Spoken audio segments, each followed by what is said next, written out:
अब जरा ये प्रकरण थोड़ा सा, जो अपन ने गति आगति चूलिका में देखा था ना, उस टाइप का थोड़ा प्रकरण है ये।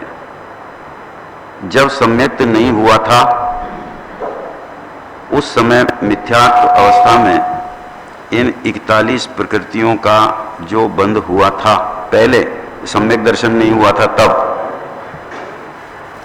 सम्यक्त के प्रभाव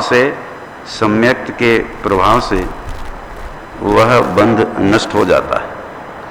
जो बंध हो रहा था मिथ्यात्व की दशा में, अब बंद नहीं होता है, वो बंद हो गया, वो बंद हो जाए, नष्ट हो जाता है। परंतु आयु संबंधी बंध नष्ट नहीं होता। क्या मतलब हुआ इसका? कि उन जो 41 प्रकृतियां हैं ना, उनमें आयु कर्म नहीं है, उसमें उसका बंध होता है। हाँ, वो सब बताया था ना, बीच में आई थी ये बात। आयु का बंध तो एक जीव को 8 चांस मिलते हैं। वो कर्म योग का विषय है, कब मिलते हैं, क्या है, 8 बार, निरंतर नहीं बनती है आयु। कर्म निरंतर नहीं बनता है। गति नाम कर्म निरंतर बनता है, गति निरंतर बनता है, आयु निरंतर नहीं बनती है। यही पता नहीं है कि आयु और गति में फर्क है। गति नाम कर्म का भेद है और आयु खुद 8 कर्म में मूल कर्म है।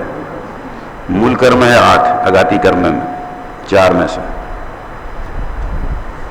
अब देखो, जब सम्यक्त नहीं हुआ था उस समय मिथ्यात्व अवस्था में इन 41 प्रकृतियों का जो बंध हुआ था, सम्यक्त के प्रभाव से वह बंध नष्ट हो जाता है, परंतु आयु संबंधी बंध नष्ट नहीं होता। छूटता है तो भी सम्यक्त का ऐसा प्रभाव है, छूटता है तो भी सम्यक्त का कैसा प्रभाव अभी नहीं हो रहा है, ये छूटा है।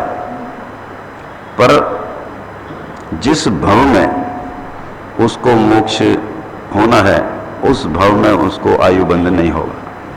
आयुबंध कब नहीं होगा? जिस भव में मोक्ष होना हो, क्योंकि मोक्ष होना उस भव में अगर आयुबंध हो जाए फिर मोक्ष कैसे होगा? तो अगले भव में जाएगा वो, जहाँ की आयुबंधी है। ऐसा समझ में? अब ये कुछ 5-6 बातें बताते हैं। ये देखो, यदि पहले 7वें नरक की आयु का बंध किया हो, किसी ने 7वें नरक की आयु का बंध कर लिया और फिर बाद में सम्यक दर्शन हो गया, कोई ये ना समझे कि आयु का बंध हो गया है कोई सी का, तो फिर वो आयु सम्यक्त होने में किसी प्रकार भी बाधा पहुंचाती है। ऐसा नहीं है, ऐसा नहीं है। बंधी हो आयु तो भी वो जीव सम्यक दर्शन उत्पन्न कर सकता है। मानी सम्यक दर्शन में उत्पन्न करने में वर्तमान की कोई आयु मतलब बाधा नहीं करती है। अगली बन जाए वो भी बाधा नहीं करती है। नर अभी मनुष्य आयु में है और नरक आयु बन गई है, वो तो प्रकरण ही लिया है।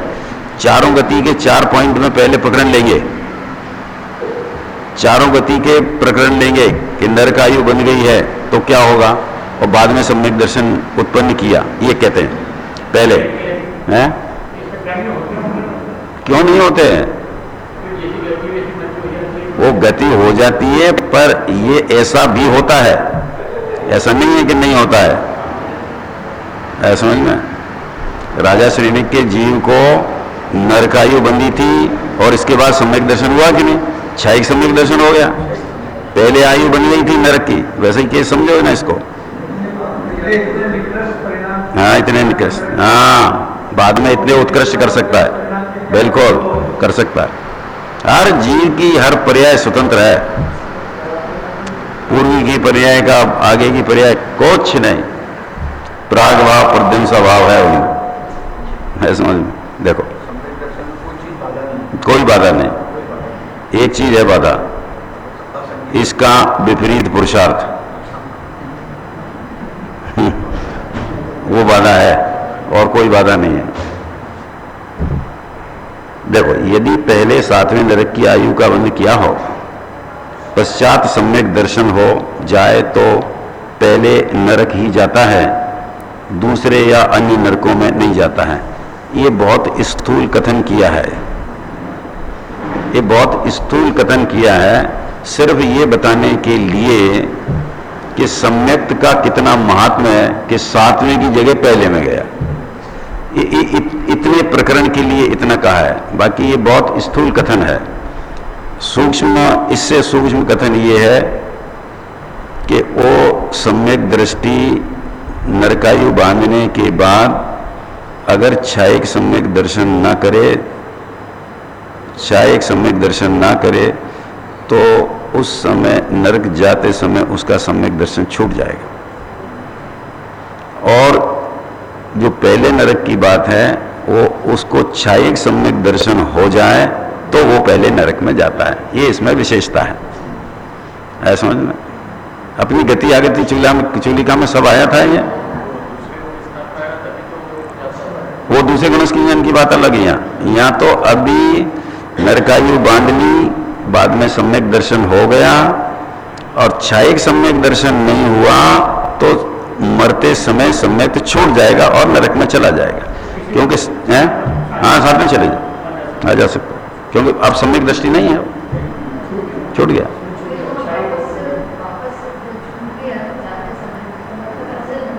नरक में भी कर सकता है, नरक में कर सकता, हाँ, नया उपस्करण कर सकता। करने के लिए हर जगह छूट है, नरक में भी कर सकता है। यहाँ नहीं किया और नरक में चला जाए तो पहली बार नरक में भी कर सकता है। यहाँ किया हो, नरक में जाए, छूट जाए, वहां फिर दोबारा से कर सकता है। ऐसा वो तो कारण थे, वो कारण थे, किन किन कारणों से होता है वो। कहीं जाओ फिर, क्योंकि सम्यक दर्शन से रहित हो गया ना।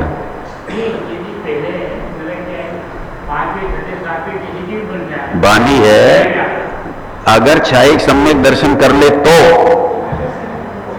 और अगर नहीं हो तो उसका नियम से सम्यक दर्शन छूट जाएगा और जो बांधी है उसमें चला जाए। ऐसा ऐसा समझ में समझ में आ रहा है ना। ये तो गति आगति चूलिका में सबसे पहले आया था। ये तो छायक सम्यक दर्शन हो जाए तो ही पहले में जाएगा, नहीं तो नरक आयु के सिवाय, नरक आयु में कोई भी जीव सम्यक दर्शन के साथ उसका गमन नहीं होता है, सम्यक दर्शन छूट जाता है। ऐसा क्यों जा सकता है कम में? क्योंकि मिथ्या दर्शन का महात्मा नहीं है, ये सम्यक दर्शन का महात्मा है कि पहले में जाए। वो तो गया, छूट गया एकदम। तो कोई जादू थोड़ी है कि पहले थोड़ा और फिर बाद में ज्यादा। अभी बात यह कि पहले में नहीं जाएगा, वो जो बाना है उसमें से जाएगा। ऐसा है। हाँ, सम्यक दर्शन रहे और छायक कर ले तो नियम से पहले में जाएगा, बस ये बात है। अब देखो,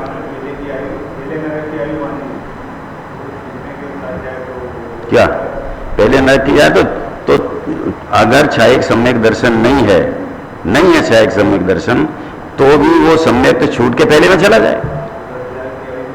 जस हजारकी में जाए उस आप फिर जस में की जाएगा। पर छायक सम्यक दर्शन अगर वहां गया है तो क्या फर्क है दोनों में? कि दोनों में क्या फर्क है कि मिथ्यात्व के सहित जाए तो जगन्य आयु में 10,000 में जा सकता है, सम्यक छूट गया तब। और छायक सम्यक के साथ जाएगा तो जगन्य 84,000 वर्ष की में जाएगा। अब क्या फर्क है दोनों में कि ये छायक सम्यक दृष्टि वहां से निकलकर मोक्ष जाएगा और ये जो जिसका सम्यक छूट गया है वो अर्धपुद्गल परावर्तन संसार में रह सकता है। ऐसा है। हाँ, ऐसा है। जाएगा, ये बात सच्ची है। अभी उससे थोड़ी मना है, अभी तो इसके बाद कहां जाएगा उसकी बात है। देखो, ऐसा पहला पॉइंट हुआ। इसलिए ये जो इतनी डेढ़ लाइन लिखी है ये स्थूल कथन है। इसको स्थूल कथन क्यों किया? क्यों? एक कर्णानियोग और आयु कर्म और बंध ये नहीं बताना है, या सम्यक का महत्व बताना है, बस इसलिए ये कहा है। दूसरा, यदि पहले देखो चारों गति का बताएंगे, पहले नरक में बताया, दूसरा त्रियंश, तीसरा मनुष्य, चौथा देव। यदि पहले त्रियंश में निगोद की एक इंद्रिय की आयु का बंध किया, क्या आयु बंद होता है? जगन्य आयु, श्वास का 18वां भाग, ये आयु है निगोद की। जगन्य आयु निगोद की कितनी है? एक श्वास का 18वां भाग वो बांध ली। अभी अभी अभी क्योंकि निगोद त्रियंश में आता है, ऐसा समझ में ना, यहाँ है असम्यक दर्शन कर ले, आयु निगोद की बांध के सम्यक दर्शन कर ले। देखो पहले त्रियंश में निगोद की एक इंद्रिय की आयु का बंध किया हो, पश्चात सम्यक दर्शन हो जाए तो सम्यक के महाप्रभाव से उत्तम भोग भूमि का पंचेंद्रीय त्रियंश होता है। कौन सी भोग भूमि का? 3 भोग भूमि है ना, उसमें उत्तम भोग भूमि का पद पर होगा त्रियंश। क्यों? क्योंकि आयु त्रियंश की बांधी है। आया समझ लो, आयु त्रियंश की बांधी है, तो कहाँ का त्रियंश होगा?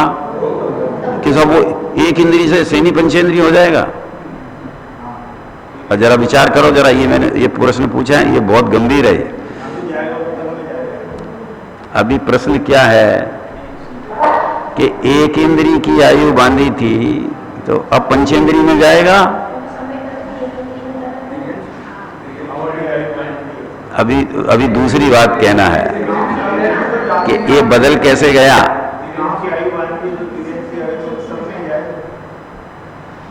देखो एक इंद्रिय भी त्रियंश है और सेनी पंचेंद्रिय भी त्रियंश है, ये जवाब है उसका।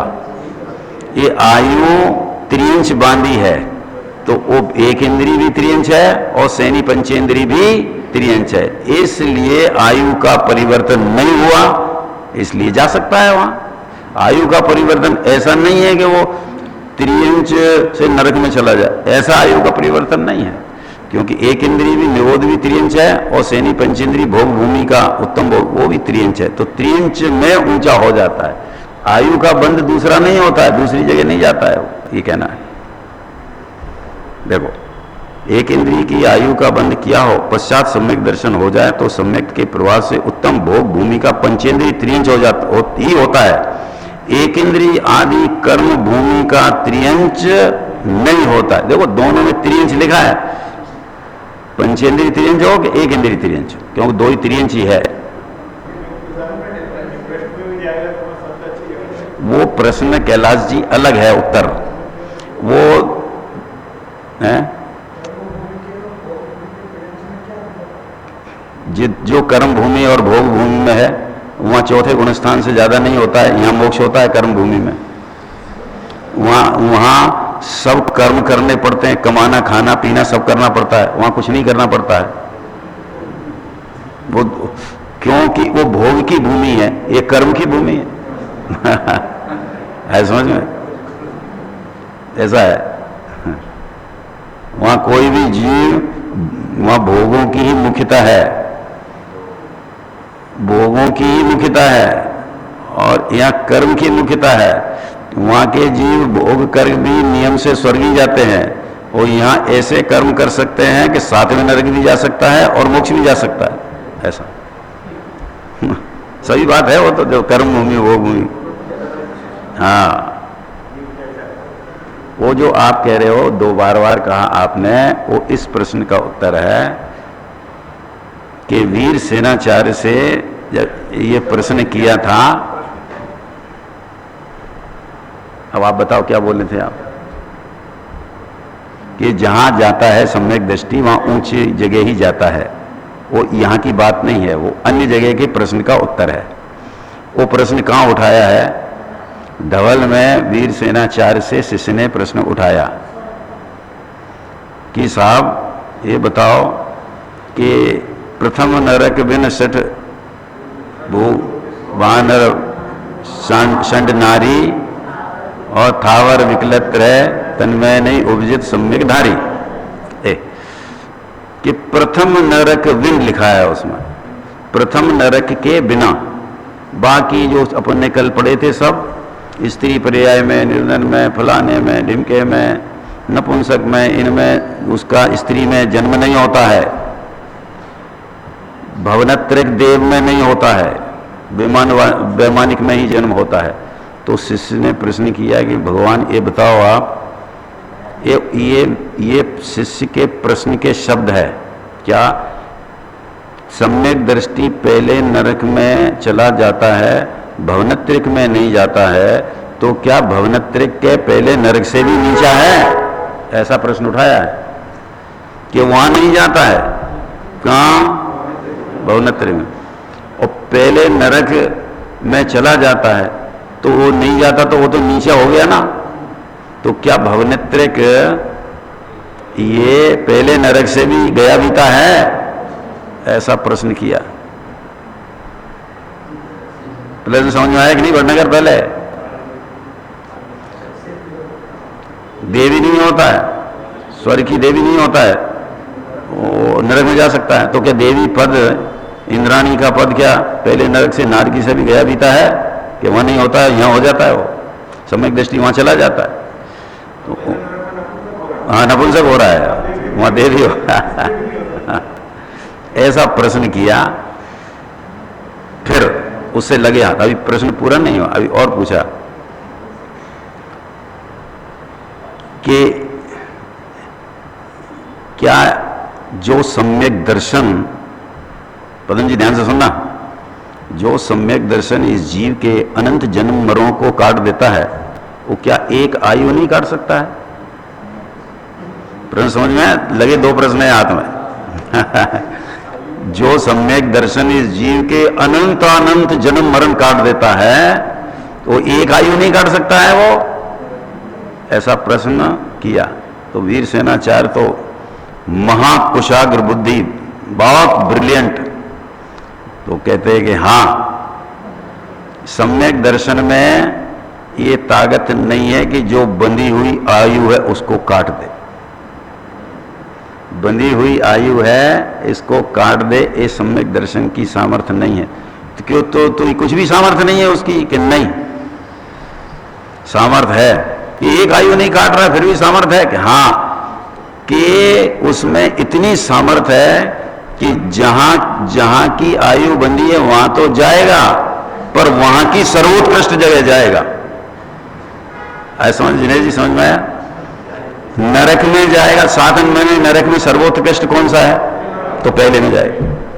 4 निकाय के देव हैं, उन 4 निकाय के देव में ऊंचे देव कौन से हैं? वैमानिक है, कि वैमानिक में जाएगा, भवनत्रिक में नहीं जाएगा। स्त्री पुरुष नपुंसक मनुष्य है, तो उसमें 3 मनुष्य है ना, ये तो मनुष्य है, तो वो पुरुष में जाएगा, स्त्री और नपुंसक में नहीं जाएगा।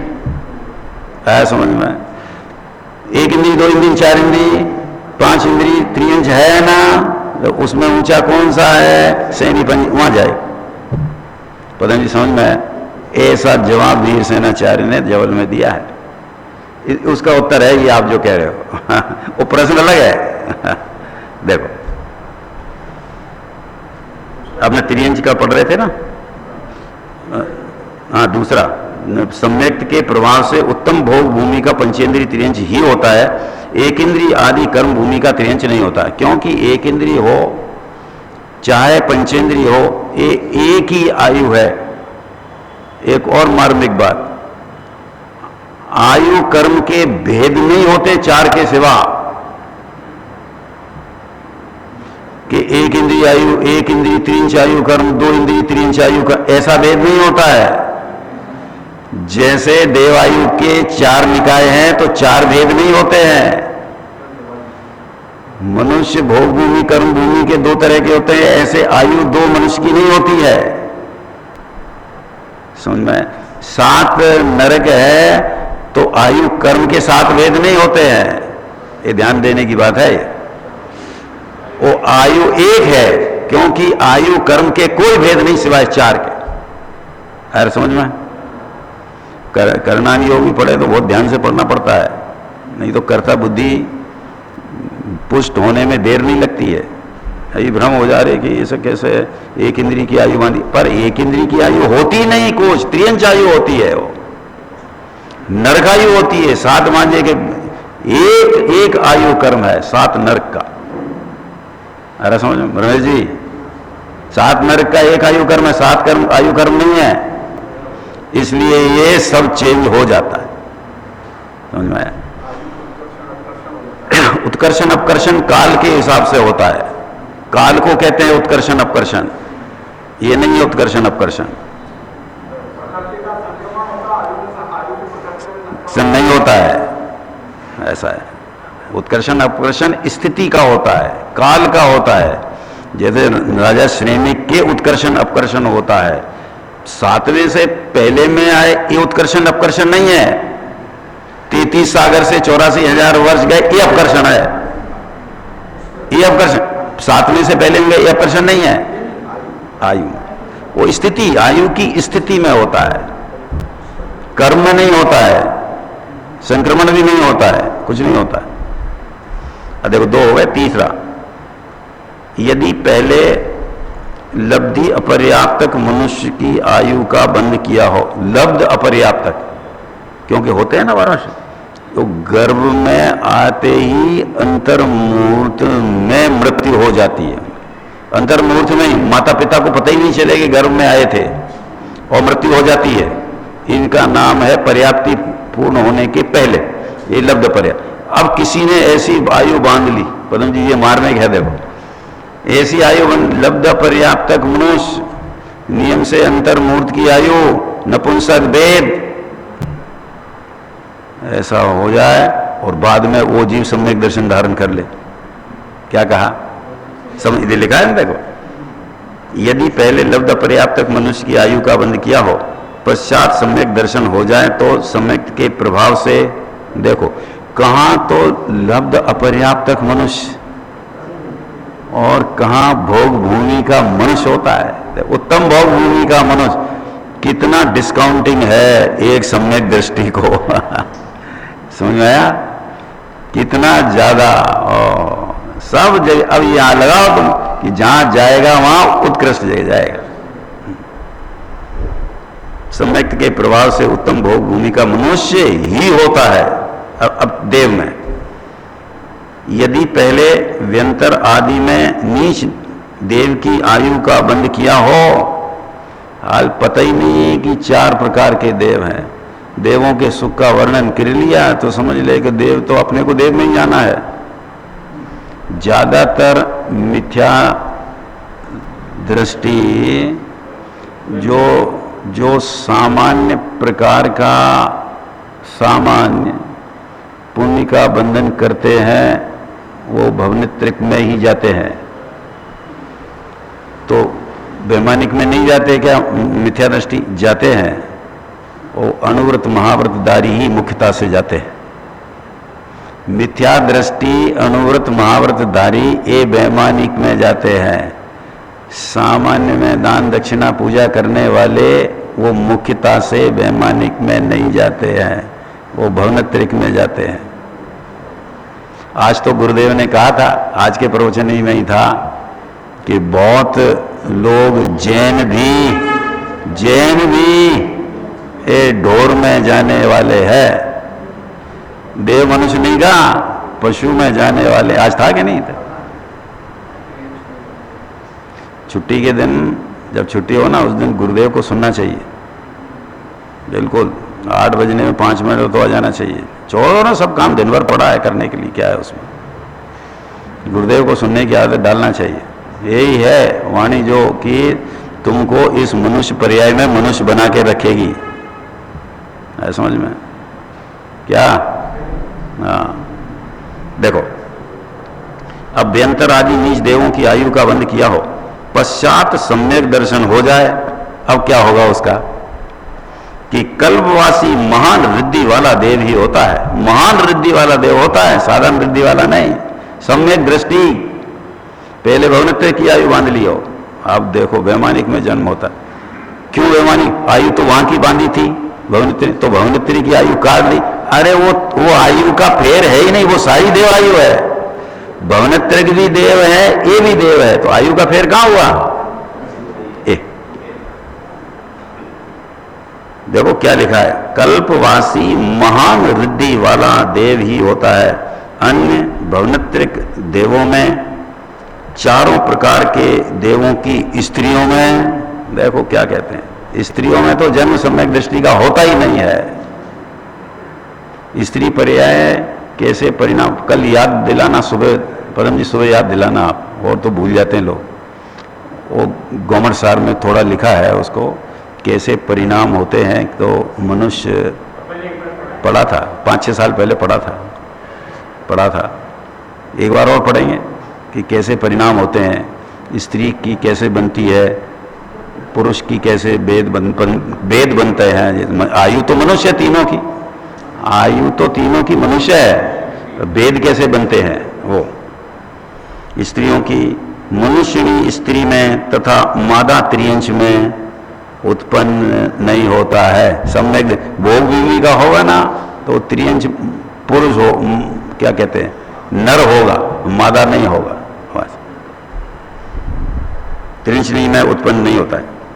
5वां, सम्यक्त का ऐसा प्रभाव है कि नीच कुल में, दरिद्रियों में, क्या कहते हैं, दरिद्रियों में नहीं, वह अल्प आयु का धारक भी नहीं होता है। अल्प आयु का धारक भी सम्यक दृष्टि नहीं होता है। मनुष्य भी हो तो अच्छे लंबी चौड़ी आयु हो उसकी, अल्प आयु का नहीं होगा। अब देखो ये 5 बातें सम्यक दृष्टि के महानता का सूचक, ये 5 पॉइंट थे कि कितना महात्मा है सम्यक दर्शन का। अब सम्यक दर्शन के प्रभाव से कैसा मनुष्य होता है, यह कहने वाला श्लोक कहते हैं। कैसा मनुष्य होता है, देखो, हाँ पढ़ो।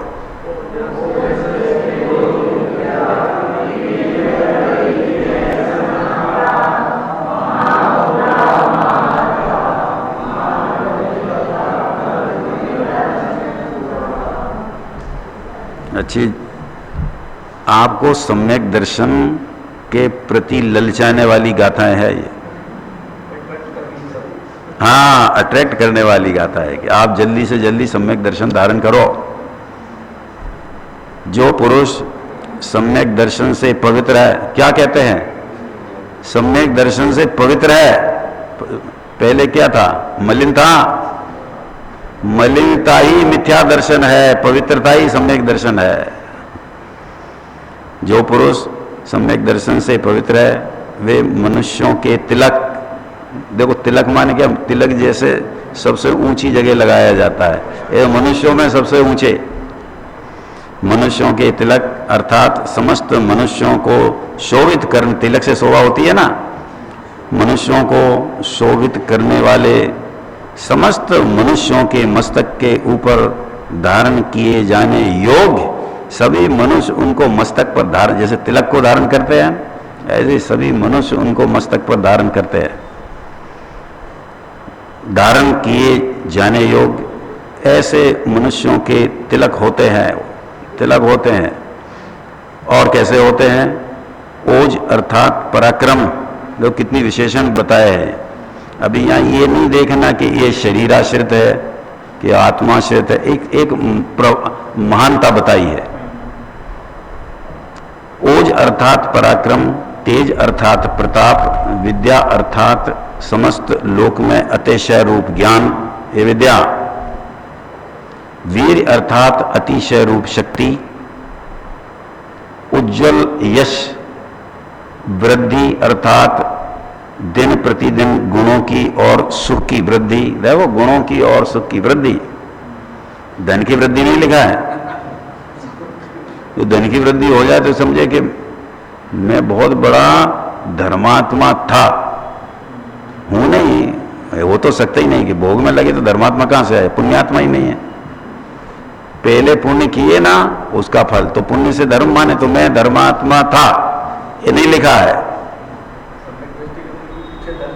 हाँ, सम्यक दृष्टि के साथ उल्टा है, मिथ्या दृष्टि धन के पीछे भागता है और सम्यक दृष्टि के क्यों भागता है कि वो धन संपत्ति है, वो तो पुण्य की दासी है।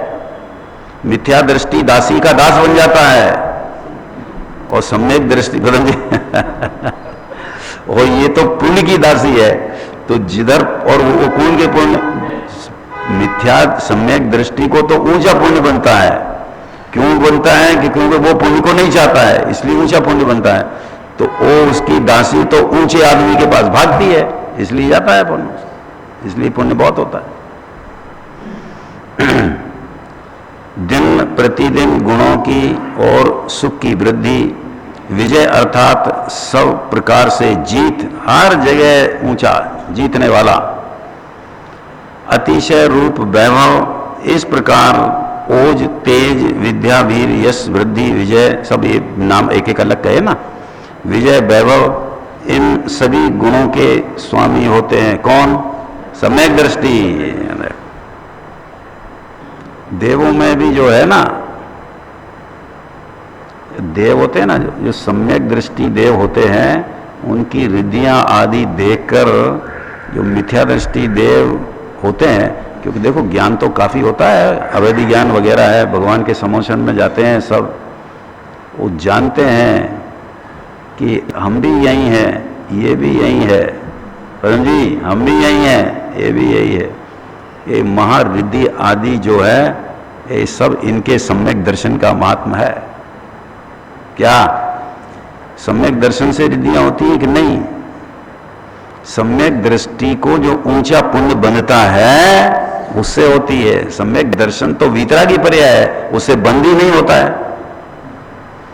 ये नहीं समझना कि सम्यक दृष्टि को सम्यक दर्शन के कारण ऊंची ऊंची ऊंची सब बंद होता है। सम्यक दर्शन बंद का कारण है ही नहीं, पर सम्यक दृष्टि के साथ ऊंचा पुण्य बनता है। क्यों? कि उसको पुण्य में उपादेय बुद्धि नहीं है, इसलिए ऊंचा पुण्य बनता है। तो उसके सब दिखता है, ये सब सम्यक दृष्टि को दिखता है।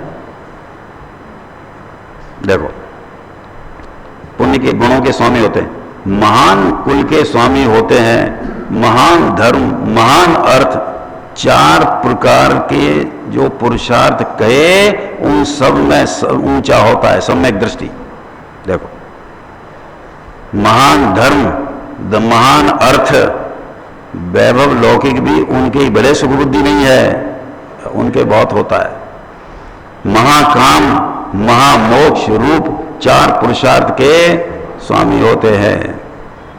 सम्यक दर्शन को ग्रहण करने से ऐसे असीम अप्रमाण, अप्रमाण माने जिसका नाप नहीं, प्रमाण माने नाप, अप्रमाण प्रभाव के धारी मनुष्य होते हैं। क्या गाथा का हेडिंग था कि सम्यक दर्शन के प्रभाव से कैसा मनुष्य होता है? ऐसे जगत के सिरमौर मनुष्य होते हैं। पहले ही शब्द लिया ना, तिलक होते हैं, हाँ, पवित्र होते हैं। अब सम्यक के प्रभाव से देवों का वैभव प्राप्त होता है, ये कहने वाला श्लोक कहते हैं। क्या कहा? पहले मनुष्य का बताया, अब देव का बताते हैं। देखो, हाँ, दृष्टि विशिष्टा प्रकृष्ट शोभा जुष्टा हम सर्वप्रसम चिरम रमन्ते जिनेन्द्र भक्ता स्वर्गे। जिनेन्द्र के भक्त सम्यक दृष्टि देवों में जन्म लेकर, देखो इनको कहा है जिनेन्द्र के भक्त। मिथ्या दृष्टि को कहते हैं भक्त। क्यों? आज सुबह नहीं पढ़ा था वो जिनेन्द्र का भक्ति नहीं करता है, वो राग की भक्ति करता है। पढ़ा था कि नहीं? आज तो भंडार नहीं है, भूल गए? सुबह क्या पढ़ा था यहाँ? जिसको राग की और आत्मा के की एकता है वो जिनेन्द्र की भक्ति नहीं करता है, तो किसकी भक्ति करता है? तो जिनेन्द्र का भक्त का राग का भक्त है वो तो है, समझ में? देखो, जिनेन्द्र के भक्त सम्यक दृष्टि देवों में जन्म लेकर अप्सराओं के समूह के बीच में चिरकाल तक रमते हैं, ऐसा उनका पुण्य का उदय वहां पर ऊंचा आता है, सामान्य से ऊंचा आता है। सुख भोगते हैं, कैसे होकर रमते हैं? अब ये कैसे होकर रमते हैं माने इतनी रिद्धियों के साथ, अनिमा, महिमा, लगिमा, गरिमा, प्राप्ति, प्राकाम, इष्ट, वशित्व, ये सब वो जो पूजा वो पढ़ते हैं ना, आखिरी में पूजा प्रारंभ करने के जस्ट पहले तक पढ़ते हैं। ये मुनिराज की रिद्धियां वो पढ़ते हैं। देखो 8 जो ये 8 गुण है उनकी पुष्टता अर्थात जो अन्य असंख्यात देवों में नहीं पाई जावे। ऐसा क्यों लिखा है असंख्यात देवों में नहीं पाई जाए? असंख्यात देव मिथ्या दृष्टियों में एक सम्यक दृष्टि होता है, ये रेशो है। तो असंख्यात में न पाया जाए तो असंख्यात में एक सम्यक दृष्टि होता है, उसमें पाया जाता है। रेशो है एक, मतलब देखो कहां गया, असंख्यात देवों में नहीं पाए जाए ऐसी अधिकता से संतुष्ट होकर रमते हैं तथा सब देवों से उत्कृष्ट ऐसी कांति, तेज, यश से शोभायमान। अभी कहा ना, देखो वो मिथ्या दृष्टि देव भी समझ जाते हैं कि ये देव सम्यक दृष्टि है। सम्यक दृष्टि है ना, उसमें कारण था ना, देव रिद्धि दर्शन, पर वो ऊपर नहीं नीचे ही, क्योंकि ऊपर तो सबकी रिद्धियां बराबर होती है, मंत्र होते हैं। देखो अधिकता से संतुष्ट होकर रमते तथा उन सब देवों से उत्कृष्ट ऐसी कांति, तेज, यश से शोभायमान होकर स्वर्ग लोक में आनंद पूर्वक निवास करते हैं। आनंद पूर्वक का अर्थ क्या? ये स्वर्ग के आनंद की बात है। ये अतीन्द्रिय सुख तो नरक में भी ले सकता है, ये तो भोग ऐसे रहते हैं उनको, भोग इंद्रिय सुख की बात है। लोक सुख, हाँ लौकिक सुख। भावार्थ अविरत सम्यक दृष्टि स्वर्ग में देव होता है, किंतु हीन पुण्य वाला नहीं होता है। लो अविरत है यहां पर हीन पुण्य वाला नहीं है वो। पहली चीज तो कि वो वैमानिक देवों में के सिवा कहीं जाता ही नहीं है, ऐसा है ये सम्यक दृष्टि। हीन पुण्य वाला नहीं होता है। इंद्र के समान वैभव, कांति, ज्ञान, सुख, ऐश्वर्य का धारक महरिद्धि देव होता है, महान रिद्धि धारी देव होता है। इंद्र सामानिक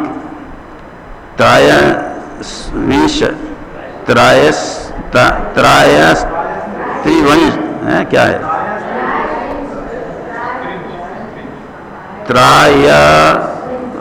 त्रिवंश लोकपाल आदि देवों में उत्पन्न होता है, ऊंचे देवों में उत्पन्न होता है।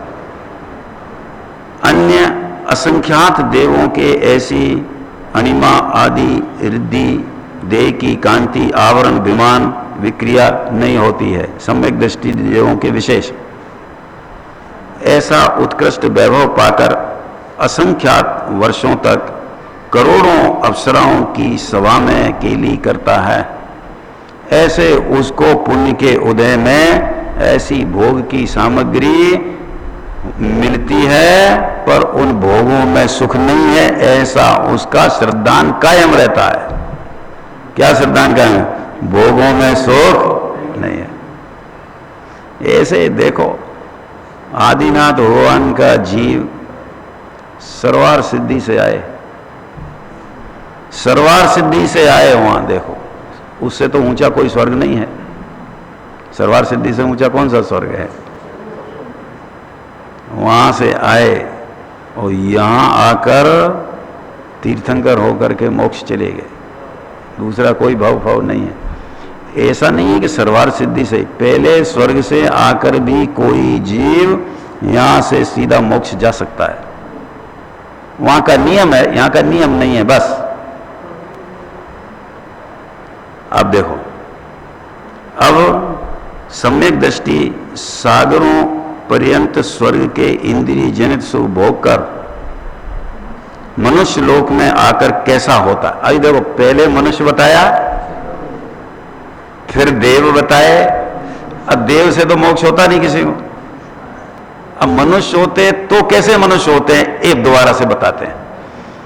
सम्यक दृष्टि देव, देव पर्याय छोड़कर जो मनुष्य में आते हैं वो कैसे मनुष्य होते हैं।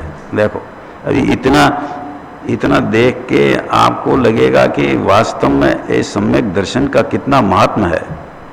सम्यक दर्शन का महत्व है, ये पुण्य पाप की बात नहीं है ये। देखो, यह कहने वाला श्लोक कहते हैं, हाँ, सर्वभूमि पतयस्य करम वर्तयति प्रवन्ति स्पष्ट।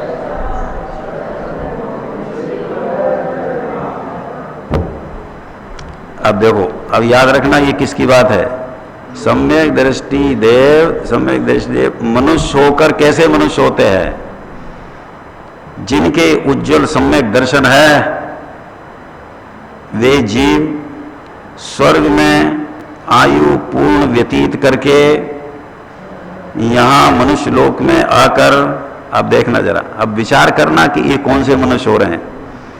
नवनिधि 14 रत्नों के स्वामी, समस्त भरत क्षेत्र के 32,000 देवों के मालिक, 32,000 मुकुटबद्ध राजाओं के मस्तक के ऊपर मुकुट रूप से हैं चरण जिनके, ऐसे चक्र को प्रवर्तन करने की सामर्थ्य वाले चक्रवर्ती होते हैं। क्या कहा, चक्रवर्ती होते हैं वहां से निकलकर। सम्यक दृष्टि देव, ये नहीं समझना देखो कि हर एक ही चक्रवर्ती होता, ऐसा नहीं है। ऐसे भी हो, ऐसे होते हैं, इन्हीं में से होते हैं, मिथ्या दृष्टि नहीं होते हैं। एक बात। अब भावार्थ, सम्यक दृष्टि स्वर्ग से मनुष्य भव में आकर नवनिधि 14 रत्नों का स्वामी आता है ना, उसमें वैराग्य भावना में, छोड़े 14 रत्न नवो निधि और छोड़े संग साथी, वो है ना कुछ, कोड़ 18 घोड़े छोड़े 84 लख हाथी इत्यादि संपत्ति सगी तेरी जीर्ण तृण, माने समझे, जीर्ण तृण माने सड़ा तन का, जीर्ण तृण सम त्यागी।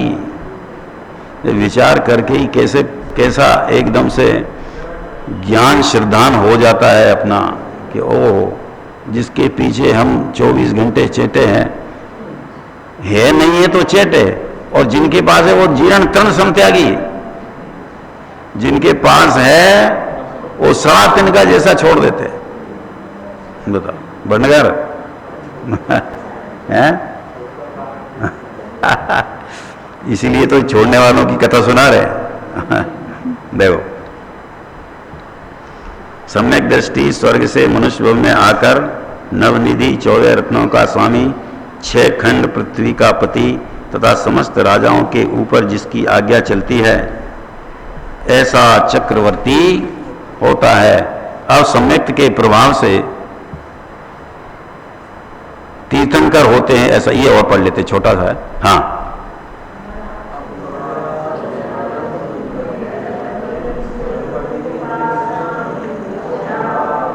दृष्टा सुनिश्चयाथा ब्रश चक्र धरा भवंती लोक शरण्या। जिन पुरुषों, देखो अभी चक्रवर्ती की बात हो गई है, चक्र 63 सलाह का पुरुष सबसे ऊंचे, उन 63 में ये 2 भी सबसे ऊंचे है, समझ में। हाँ, जिन पुरुषों ने सम्यक दर्शन पूर्वक पदार्थों का सच्चा निर्णय किया है, पहली बात सम्यक दर्शन पूर्वक पदार्थों में, उसमें भी मुख्य अपनी आत्मा के स्वरूप का सच्चा निर्णय किया है, वे अब देखना, अमरपति, असुरपति, नरपति, संयमियों के पति। ऐसा क्यों लिखा संयमियों के पति? ये सब के सब तीर्थंकरों को वंदन करते हैं, सबके सब भगवान के समो शरण में बैठते हैं।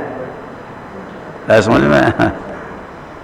संयमों के पति गणधर आदि, देखो संयमों के पति गणधर आदि के द्वारा वंदनीय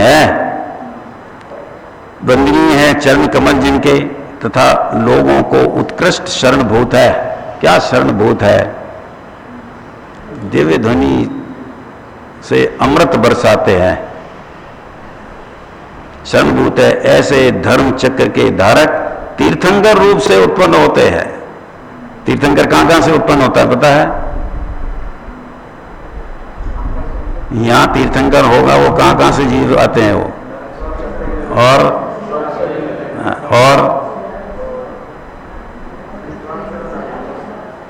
बस नरक से और स्वर्ग से, दो जगह से आते हैं। देखो है नहीं, देखो कहाँ? यहाँ धर्म चक्र के धारक तीर्थंकर रूप से उत्पन्न होते हैं। सम्यक दृष्टि जीव तीर्थंकर होकर अनेक जीवों के संसार के दुख का छेदन करने वाले धर्म चक्र को प्रवर्तित कराते हैं। एक तीर्थंकर का जन्म इस धरातल जिस क्षेत्र में होता है, उसके निमित्त से असंख्यात जीव परंपरा से और साक्षात मोक्ष और मोक्ष मार्ग में आरूढ़ होते हैं। ये धर्म चक्र का प्रवर्ताना है, धर्म का चक्कर चलता है, सब लोग धर्म की शरण में जाते हैं, धर्म चक्र को प्रवर्त कराते हैं। जिनके चरणों की इंद्र, असुरेंद्र, नरेंद्र, गणधर आदि नित्य वंदना करते हैं, जीवों को परम तीर्थंकर भगवान जीवों को उत्कृष्ट, परम माने उत्कृष्ट ये शरण है। उनकी क्यों शरण है? क्योंकि उनकी वाणी में जो शुद्धात्मा का स्वरूप आता है उसको समझकर जीव जैसा कल्याण उनने खुद ने किया है आत्मा का स्वरूप समझ करके, वैसे श्रोता भी वैसा ही अपने स्वरूप को समझकर आत्मा का कल्याण करते। इसका नाम है कि जीवों को परम शरण है।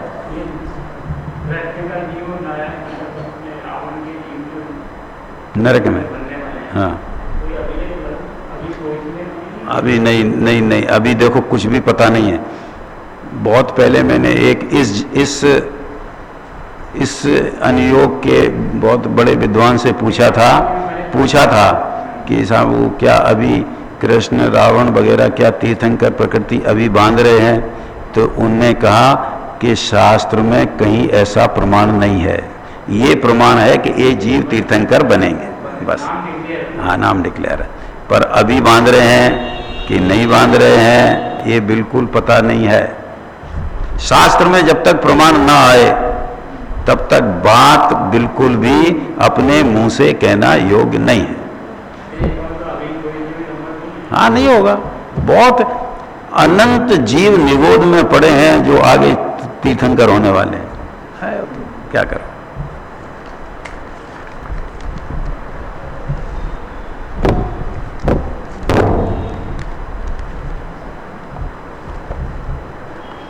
चिदानंद कई रूपाय जिनाय परमात्म प्रकाशाय नित्यम सिद्धात्मने।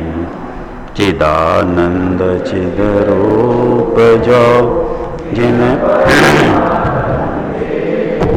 सिद्ध रूप सुविशुद्ध जो नमो ताई करि से परमात्मा निज वास्तु जो गुण अनंतमय शो ताई प्रकाशन के बंधु देव प्रभु।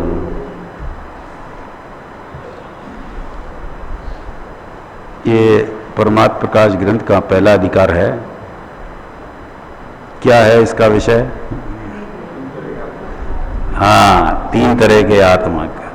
उसमें अंतिम प्रकरण चूलिका का 31 गाथा का है। उसमें अपन ने कितनी 101 हो गई, 101 हो गई। 101 हो गई है, चल रही है? अच्छा, हाँ चल रही है बराबर। क्योंकि इसमें हाँ कल जो बात आई थी स्वपर प्रकाशक, तो पर प्रकाशक तो ख्याल में आता है, पर स्व प्रकाशक सूक्ष्म है। अपनी चीज सूक्ष्म है, अपनी चीज सूक्ष्म है। क्यों? कि अपनी चीज के विश्वास का फल बहुत ज्यादा है, इसलिए वो सूक्ष्म है। ऐसा समझिए, स्वप्रकाशन ये सूक्ष्म है। देखो उदाहरण से शुरू करते हैं इसमें। जैसे मेघ रहित आकाश में, वही स्वपर प्रकाशक का उदाहरण है। मेघ रहित आकाश में सूर्य का प्रकाश अपने को और पर को प्रकाशित करता है। क्या कहा?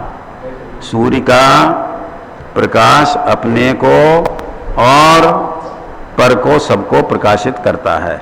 तो अब इसमें पर को प्रकाशित वाला अपन ने देखा था, जिसके ऊपर पदार्थों पर प्रकाश गिरे तो पदार्थ प्रकाशित हो गए।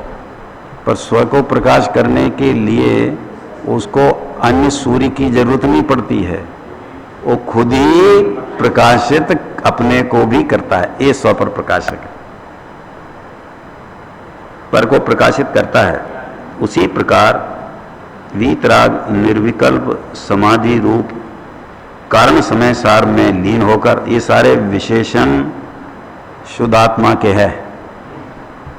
उसी प्रकार वीतराग निर्विकल्प समाधि रूप कारण समय सार, कार्य समय सार नहीं है, कार्य समय सार होता पर्याय होती, कारण समय सार। हाँ, मैं लीन होकर, अपने शुद्ध स्वरूप में लीन होकर, मोह रूप मेघ समूह का नाश करके, किसको कहा?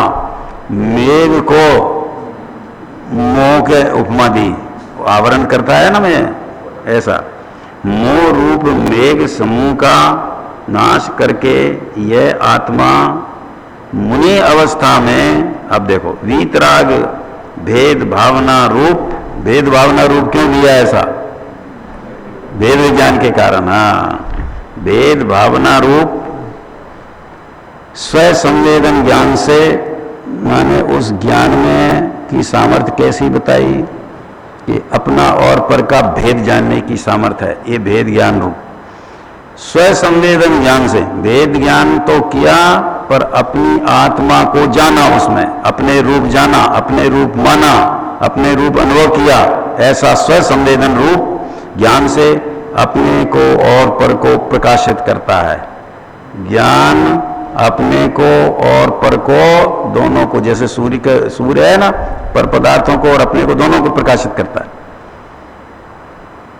बाद में अरहंत अवस्था रूप कार्य समय सार स्वरूप परिणमन करके, अभी देखो, अभी जो पहले बात की ना यहाँ के स्व और पर को प्रकाशित करता है, ये दशा छद्मस्त की है समझ में? ये केवली की दशा नहीं है, ये छद्मस्त की जाता है।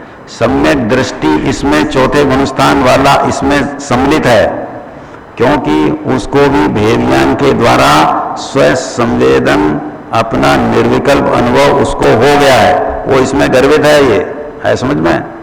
अब वही जीव ये हो या केवली हो जाए, ये कहते हैं। बाद में अरहंत अवस्था रूप कार्य समय सार स्वरूप परिणमन करके केवल ज्ञान से निज और पर को संपूर्णतया, पहले सिर्फ स्व और पर को जानने का लिखा था, अब कहते हैं निज और पर को संपूर्णतया द्रव्य क्षेत्र काल भाव से प्रकाशित करता है। क्या है द्रव्य क्षेत्र काल भाव का अर्थ? क्या समझे? प्रत्येक पदार्थ का स्वरूप ये है, तो समस्त पदार्थों को उनके पूर्ण स्वरूप से प्रकाशित करता है। द्रव्य से करता है, क्षेत्र से माने उसके प्रदेशों को करता है, काल से माने पर्यायों को करता है, भाव से माने गुणों को करता है। ऐसे सब प्रकार से प्रकाशित करता है? भेद देखना ही नहीं है। अपन ने क्या कहा कि वहां ऐसा कहा स्व और पर को जानता है, प्रकाशित करता है, यहाँ केवल ज्ञान से भी स्व और पर को ही प्रकाशित करता है। क्यों? वहां भी यही स्व पर और यहाँ भी यही, कोई फर्क नहीं है, क्योंकि जगत में स्व और पर के पदार्थ के सिवा कोई पदार्थ है ही नहीं। स्व और पर के सिवा कोई पदार्थ है जगत में? तो फिर क्या फर्क हुआ? ये एक अध्यात्म में प्रत्यक्ष और परोक्ष का भेद गौण रहता है, क्योंकि यहाँ तो स्व संवेदन ज्ञान की मुख्यता है, प्रत्यक्ष और परोक्ष ज्ञान की मुख्यता गौणता नहीं है। क्योंकि जो काम स्व को जानने का क्षयोक्षम ज्ञान करता है, वही काम केवल ज्ञान स्व को जानने का करता है। वो बात गौण रहती है, मुख्य नहीं है वो। वैसे आत्मा के लिए सब प्रत्यक्ष है। पर को पर जाना, पर को पर जाना तो कहा के द्रव्य क्षेत्र काल भाव से जाना। कुछ भी पर का स्व में और स्व को अपर में नहीं मिलाया। अब कोई प्रत्यक्ष नहीं जाना, प्रत्यक्ष नहीं, प्रत्यक्ष पर को प्रत्यक्ष जान के करना भी क्या करना है जान के? पहले उदाहरण दिया था ना कि अपन ने मकान बेच दिया, अब वो तोड़ता है, उसको फोड़ता है, सब तहस नहस कर देता, आपको क्या असर पड़ता है? तो आप जाके देखते हो मेरा बेडरूम को उसने क्या किया, मैंने बहुत पैसे लगाए थे इसमें। आपको इसका विकल्प भी होता है, और विकल्प होएगा तो भी वो उसके हथौड़ों को रोक नहीं सकते हो तुम। रोएगा, बस वही होगा। अनावश्यक रोएगा। देखो आपने कैसे रुकेगा वो? तुम्हारे को तो नोट दे दिया उसने, अब काहे के लिए रुकेगा? देखो केवल ज्ञान से निज और पर को संपूर्णतया द्रव्य क्षेत्र काल भाव से प्रकाशित करता है। क्या कहते हैं? सारे जगत को संपूर्ण रूप से प्रकाशित करता है। यहाँ जोर ये देना कि जिसने अपने शुद्ध स्वरूप को जान लिया है, भेद विज्ञान क्या विषय है? भेद विज्ञान से निज का स्व संवेदन ज्ञान प्रकट किया है। वास्तव में उसी को ये शब्द डाला है, शब्द डाला है क्या था ना बाद में माने उसको, जिसको स्व संवेदन ज्ञान भेद ज्ञान के साथ प्रकट हुआ, उसको बाद में अल्पकाल में केवल ज्ञान होगा। क्या बदन जी? उसको केवल ज्ञान होगा और वो सब पदार्थों को स्व और पर, निज और पर को सब को जान लेगा। द्रव्य क्षेत्र काल भाव से जान लेगा। द्रव्य क्षेत्र काल प्रकाशित कर, यह आत्म वस्तु का स्वभाव है। क्या स्वभाव है? स्व और पर का प्रकाशन ये आत्म वस्तु का स्वभाव है। आत्म वस्तु का स्वभाव है, इसमें संदेह नहीं करना। क्या कहा? इसमें कैसे संदेह हो सकता है कि स्व पर का ज्ञान का स्वभाव का संदेह? इसको ऐसा हो सकता है कि अपनी आत्मा को न जाने, मात्र पर को जानने को ही अपना स्वपर प्रकाशक स्वरूप जाने। क्या ऐसा आपकी गान है? हम तो पर को जानते हैं ना, हम पर को जानते हैं, ये हो गया स्वपर प्रकाशक। ये नहीं है, ये अकेला पर प्रकाशक आत्मा का स्वरूप नहीं होने से, ध्यान से सुनना, अकेला पर प्रकाशन आत्मा का स्वरूप नहीं होने से अकेले पर प्रकाशक को स्वरूप जानना यही अज्ञान है, ये मिथ्या दर्शन है। क्यों?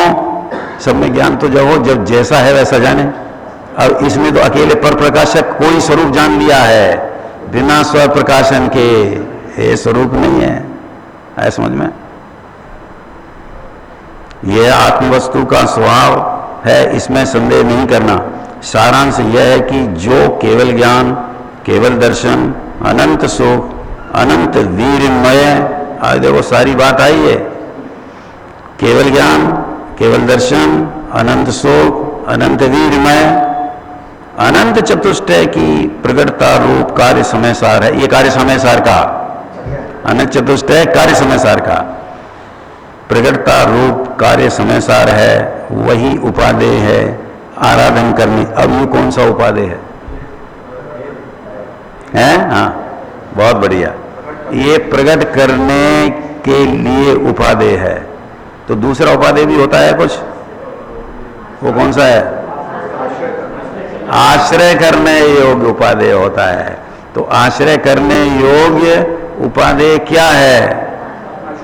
बहुत बढ़िया, अपना त्रिकाली शुद्धात्मा, ये आश्रय करने योग्य, प्रकट करने योग्य आनंद चतुष्ट है। जोर किस पे देना? जोर किस पे देना? क्यों? उसका उदाहरण दिया था ना, देखो कि कोई इंजीनियर डॉक्टर बनने का वो कर ले, तो वो बनना है, तो क्या वो क्या हो गया? साध्य, वो साध्य हो गया। अब क्या वो उसी की माला जपता रहेगा कि मेरे को डॉक्टर बनना, मेरे को इंजीनियर बनना है, मेरे को फलाना बनना है, ये बनना है?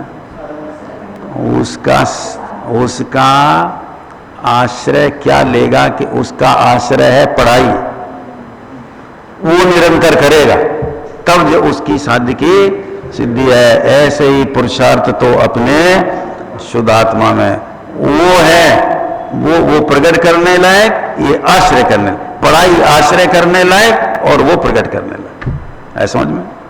ऐसे जो अपनी शुद्धात्मा को, अब उसका तो ज्यादा विकल्प नहीं होता है, अपनी शुद्धात्मा को ही जाने माने उसमें लीन रहे, उसको बिना दोबारा याद किए ही वो साध्य रूप मोक्ष के पद की प्राप्ति होती। ऐसा ही भगवान का उपदेश है। ऐसे ही ये भेद विज्ञान की गाथा है ना, ये भेद विज्ञान करने का यही फल है कि उसको मोक्ष की प्राप्ति हो।